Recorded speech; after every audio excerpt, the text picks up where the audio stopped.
Hello दोस्तों। आप सभी को मेरे YouTube चैनल पर बहुत बहुत स्वागत है। मेरे YouTube चैनल का नाम है सुपर स्टडी जीके जोन।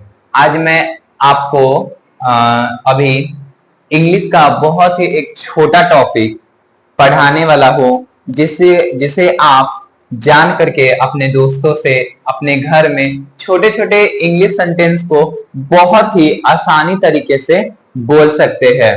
ठीक है, तो चलिए हमारा इंग्लिश का जो टॉपिक है जो मैं आज आपको पढ़ाने वाला हूँ, बताने वाला हूँ, वो टॉपिक है आज हैव।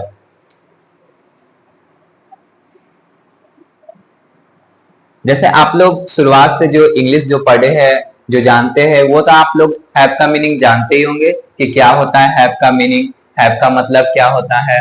तो यहाँ आज हैव का अलग अलग मीनिंग होता है। आप तो इंग्लिश में क्या होता है, इंग्लिश में कि एक वर्ड का कई मीनिंग हिंदी में होता है। तो यहाँ जो मैं आपको बताने वाला हूँ आज हैव का हिंदी मीनिंग, उसका मीनिंग हम निकालेंगे आज लीजिए। ठीक है, हिंदी मीनिंग क्या होगा इसका भी, लीजिए। ये भी जो मैं आपको है पढ़ा रहा हूँ, ये अभी मैं आपको मेन वर्ब के रूप में, मेन वर्ब के फॉर्म में बताऊंगा। अब ये मेन वर्ब क्या होता है ये मैं आपको आगे के नेक्स्ट वीडियो में बताएंगे। तो ये अभी हम जो हैव है वो मेन वर्ब के रूप में लेंगे। ठीक है, हैव हेल्पिंग वर्ब के भी रूप में होता है। तो हेल्पिंग वर्ब क्या होता है, मेन वर्ब क्या होता है, ये हम आपको बाद में बताएंगे। अभी हैव का हम हिंदी मीनिंग क्या लिख दिए है, लीजिए। हैव का हिंदी मीनिंग क्या लिखे है, लीजिए। अब देखिए एक स्ट्रक्चर हम लिख रहे हैं,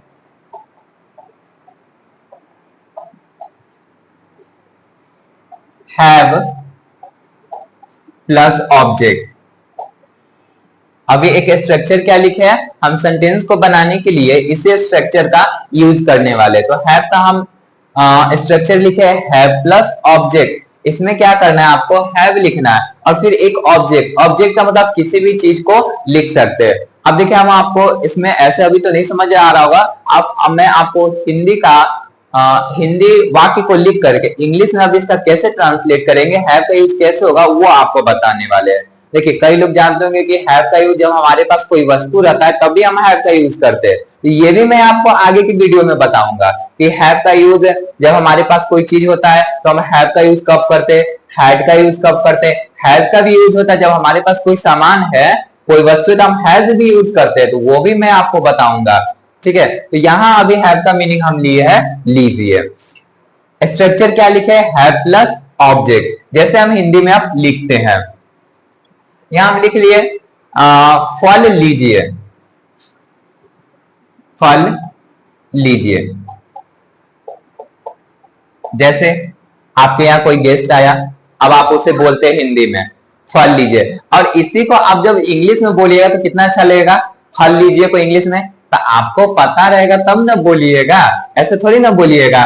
तो फल लीजिए इसका देखिए ट्रांसलेट बहुत एकदम तुरंत हो जाएगा, एकदम एक सेकंड में इसका ट्रांसलेट हो जाएगा। बोलिए अब कैसे, तो देखिए हम स्ट्रक्चर क्या लिखे, हैव प्लस ऑब्जेक्ट। तो पहले क्या लिखना है, इसे स्ट्रक्चर के अनुसार इस हिंदी के वाक्य को इंग्लिश में ट्रांसलेट करेंगे। तो पहले क्या लिखे, हैव का मीनिंग क्या लिखना निकलता है, लीजिए। तो लीजिए का इंग्लिश लिख दिए हैव, और फल का इंग्लिश क्या होता है, फ्रूट। तो इसे हम फल लीजिए का इंग्लिश में बोलेंगे हैव फ्रूट। नेक्स्ट सेंटेंस, खाना लीजिए,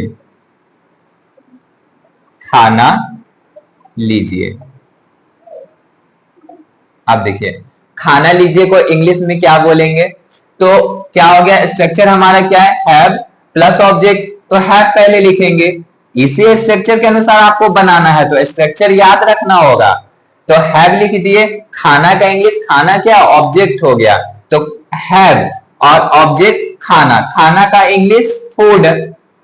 तो जब हमें बोलना रहेगा कि खाना लीजिए तो उसे हम इंग्लिश में हैव फूड लिखेंगे। समझ आया।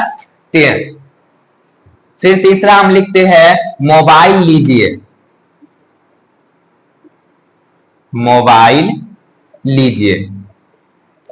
तो हम मोबाइल लीजिए का इंग्लिश क्या बोलेंगे, अब तो आप लोग जान ही गए होंगे कि मोबाइल लीजिए का इंग्लिश क्या बोलेंगे। अगर आपको पता चल गया तो आप मेरे लिखने से पहले आप हमें कमेंट में आंसर लिख दीजिए, ठीक है, तो मोबाइल लीजिए का इंग्लिश हो जाएगा हैव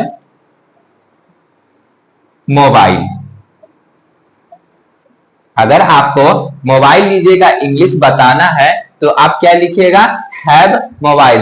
तो ऐसे ही हम आपको 4 सेंटेंस देते हैं जिसे आप हमें इंग्लिश में अभी ट्रांसलेट करके बताइएगा। देखिए लिख रहे हैं, 1 गिलास पानी लीजिए, 1 गिलास पानी लीजिए। दूसरा, दूध लीजिए,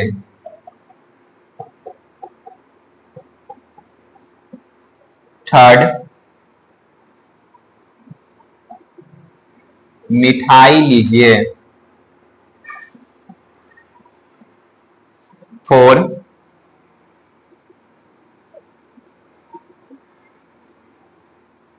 कुर्सी लीजिए।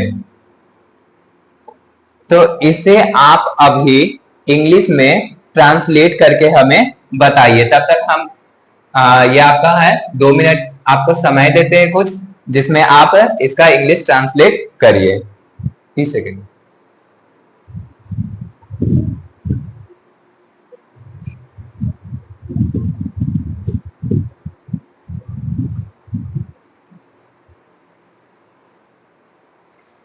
तो आप सभी इसका ट्रांसलेट किए होंगे। चलिए आप मिलाइएगा अपने कॉपी में जहां आप ट्रांसलेट। तो देखिए पहला क्या है, 1 गिलास पानी लीजिए। तो कैसे इसका बनाएंगे, लीजिए पहले स्ट्रक्चर क्या है, हैव प्लस ऑब्जेक्ट। तो इसमें लिखते हैं हैव, और हमारा इसमें ऑब्जेक्ट है 1 गिलास पानी। तो 1 गिलास पानी का इंग्लिश होता है अ ग्लास ऑफ वाटर। 1 गिलास पानी का English a glass of water, a glass of water. तो आप देखिए इतना इजीली से आप इंग्लिश सीख रहे हैं, ठीक है।